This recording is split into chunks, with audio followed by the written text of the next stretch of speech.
राधे राधे, जय माता की भक्तों। आप सभी का स्वागत करती हूँ स्पिरिचुअल ज्ञान साधना में और आप सभी से अनुरोध करती हूँ कि स्पिरिचुअल ज्ञान साधना को सब्सक्राइब कर लीजिए और बेल आइकन को प्रेस कर दीजिए ताकि आपको नई नई वीडियोस का नोटिफिकेशन। ओम जयंती मंगला काली भद्रकाली कपालिनी दुर्गा क्षमा शिवा धात्री स्वाहा सुधा नमोस्तुते। जय माता की। राधे राधे भक्तों, कैसे हैं आप लोग? आशा करते हैं आप सभी लोग बहुत अच्छे होंगे। प्रिय भक्तों, आज गुप्त नवरात्रि का 5वां दिन है। आप सभी को गुप्त नवरात्रि की हार्दिक शुभकामनाएं। आषाढ़ मास की गुप्त नवरात्रि चल रही हैं, ये आप सभी जानते हैं प्रिय भक्तों। और आज हम आपको नवरात्रि के 5वें दिन माता छिन्नमस्ता की पूजा की जाती है, जो कि गुप्त नवरात्रि की महाविद्या हैं, जिनका नाम छिन्नमस्ता है। प्रिय भक्तों, आज हम आपको माता का स्वरूप, माता की पूजा और माता का मंत्र तथा उनकी कथा सुनाएंगे। तो आप सभी भक्तों से हाथ जोड़कर विनम्र प्रार्थना है कि सभी लोग वीडियो में अंत तक बने रहिएगा। और वैसे भी इस तरह की वीडियोस को कभी भी हमें अधूरा नहीं सुनना चाहिए। तो आइए भक्तों, प्रारंभ करते हैं ये सुंदर वीडियो।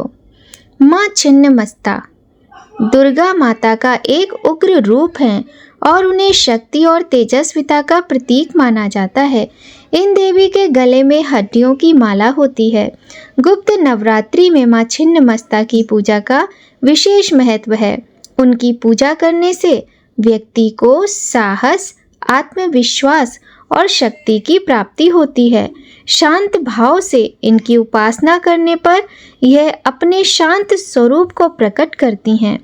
धार्मिक शास्त्रों की मान्यता के अनुसार माँ छिन्नमस्ता का स्वरूप अत्यंत भयानक है। उनका सिर कटा हुआ है और उनके एक हाथ में अपना ही कटा हुआ सिर है, दूसरे हाथ में वे खड्ग धारण करती हैं। उनके गले में मुंडमाला है तथा कंधे पर यज्ञोपवीत है। माँ छिन्नमस्ता की पूजा करने से व्यक्ति के अंदर साहस और आत्मविश्वास में वृद्धि होती है। उनकी कृपा से व्यक्ति के सभी भय दूर होते हैं और वह अपने लक्ष्यों को प्राप्त करने में सक्षम होता है। माँ छिन्नमस्ता की पूजा करने से व्यक्ति को अकाल मृत्यु का भय नहीं रहता है। यह भी माना जाता है कि माँ छिन्नमस्ता की पूजा करने से व्यक्ति को बड़ी सिद्धि प्राप्त होती है। इन माता का पूजन मन पूर्वक करने से व्यक्ति को धन, समृद्धि और ऐश्वर्य की प्राप्ति होती है। प्रिय भक्तों, अब हम सुनाते हैं आपको माता छिन्नमस्ता की पावन कथा। बोलिए गणेश भगवान की जय, गौरी शंकर भगवान की जय, लक्ष्मी नारायण भगवान की जय। बोलिए 10 महाविद्या की जय। बोलिए माँ भगवती छिन्नमस्ता की जय। एक बार देवी पार्वती हिमालय भ्रमण कर रही थी। उनके साथ उनकी 2 सहचरियाँ जया और विजया भी थीं। हिमालय पर भ्रमण करते हुए हिमालय से काफ़ी दूर आ निकलीं वे लोग। मार्ग में सुंदर मंदाकिनी नदी कलकल करती हुई बह रही थी, जिसका साफ स्वच्छ जल दिखने में देवी पार्वती के मन में स्नान करने की इच्छा हुई। उन्होंने जया और विजया को अपनी मंशा बताई व उनको भी स्नान करने को कहा, किंतु उन दोनों को भूख लगी थी। बोली, देवी हमें भूख लगी है, हम स्नान नहीं कर सकती।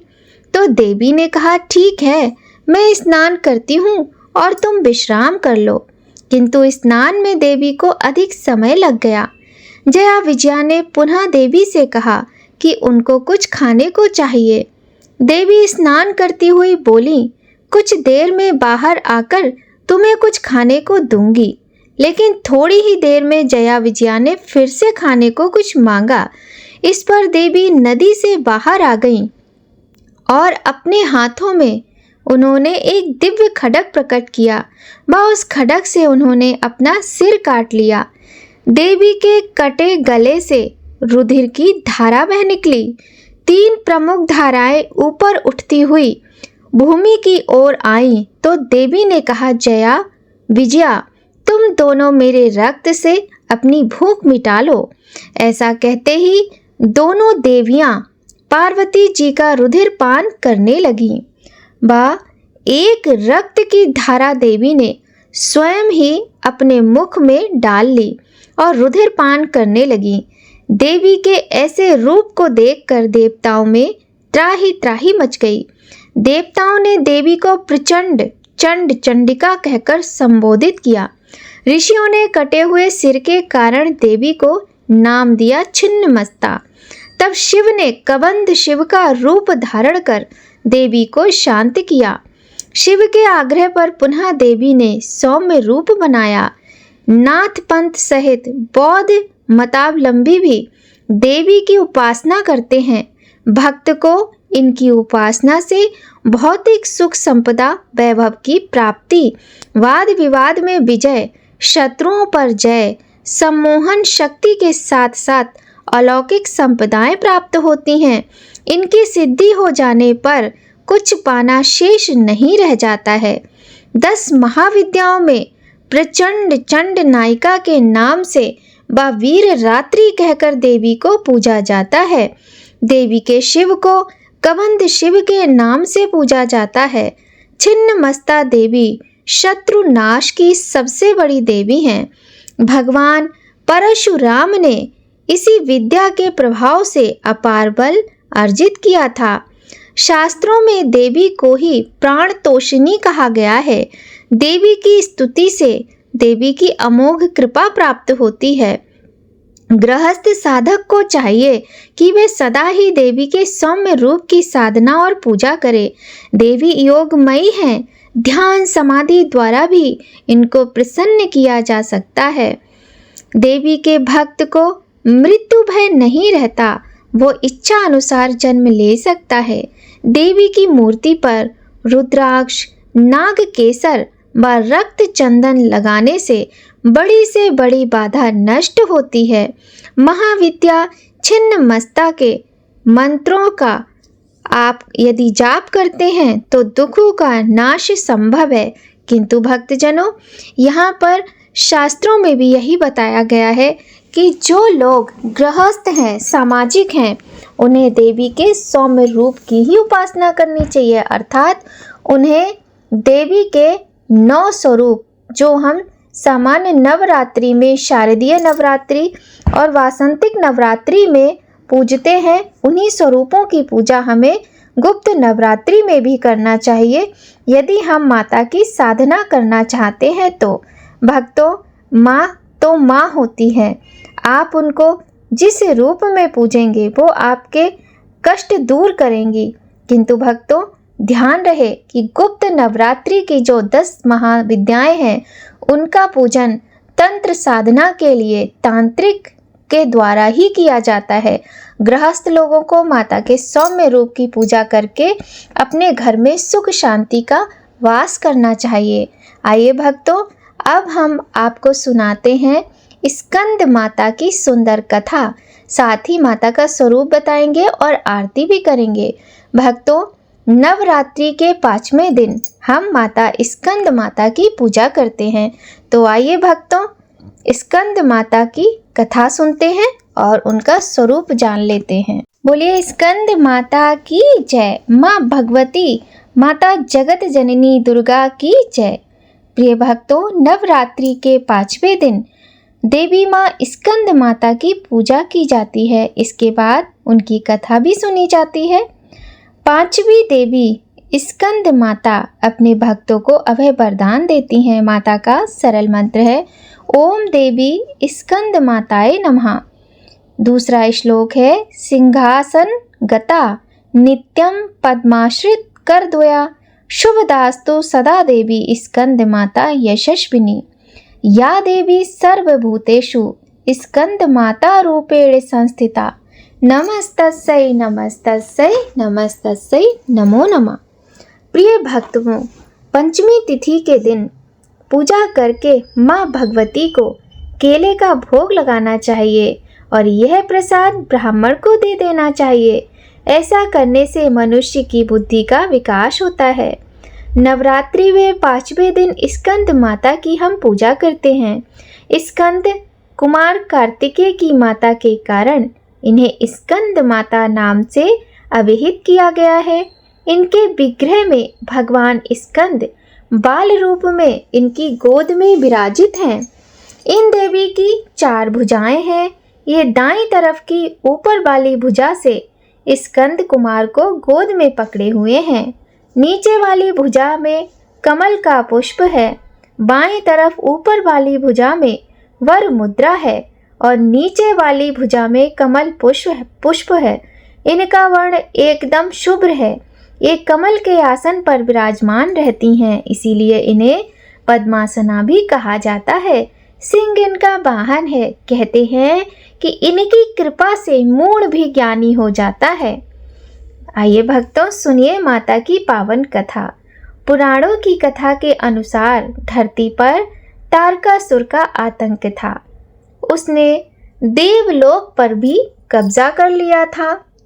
सभी देवता ब्रह्मा जी की शरण में गए तो उन्होंने कहा कि शिव पुत्र ही इसका अंत कर सकेगा। फिर शिव जी की तपस्या भंग की गई और बाद में माता पार्वती का शिव जी से विवाह हुआ। फिर माता पार्वती को एक पुत्र उत्पन्न हुआ जिसका नाम स्कंद रखा गया, जिसका दूसरा नाम कार्तिकेय भी था। माता पार्वती ने अपने पुत्र स्कंद को युद्ध के लिए प्रशिक्षित करने के लिए स्कंद माता का रूप धारण किया और उन्होंने उन्हें अस्त्र शस्त्र विद्या सिखाई। स्कंद माता से युद्ध प्रशिक्षण लेने के बाद भगवान कार्तिकेय ने तारकासुर के साथ युद्ध किया और बाद में उनका अंत किया। स्कंद माता को इन नामों से भी जाना जाता है। स्कंद माता हिमालय की पुत्री पार्वती हैं। इन्हें माहेश्वरी और गौरी के नाम से भी जाना जाता है।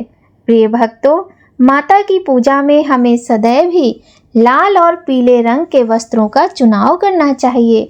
आप चाहें तो हल्के रंग में गुलाबी रंग के वस्त्र धारण करके भी माता की पूजा कर सकते हैं।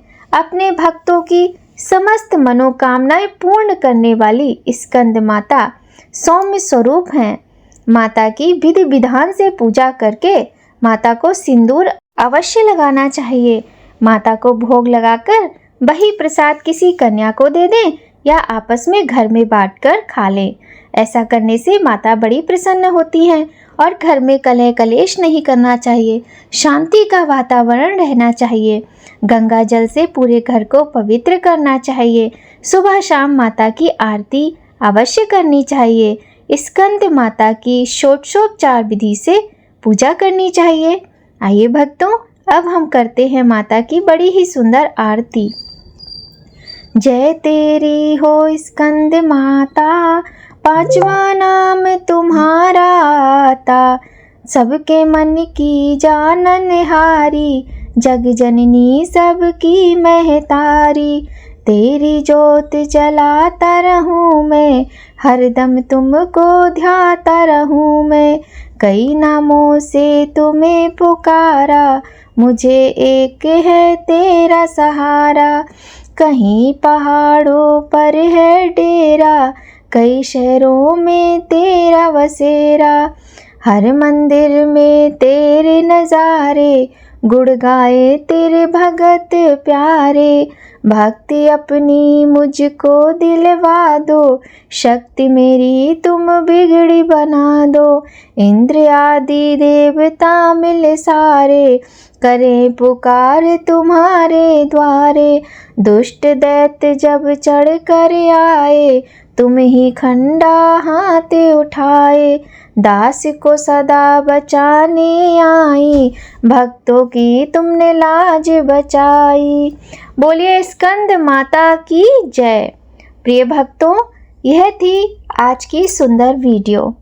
हमने कथा भी सुनी, आरती भी कर ली। अंत में हमें अपने पूजा के समय माता से क्षमा प्रार्थना अवश्य करना चाहिए।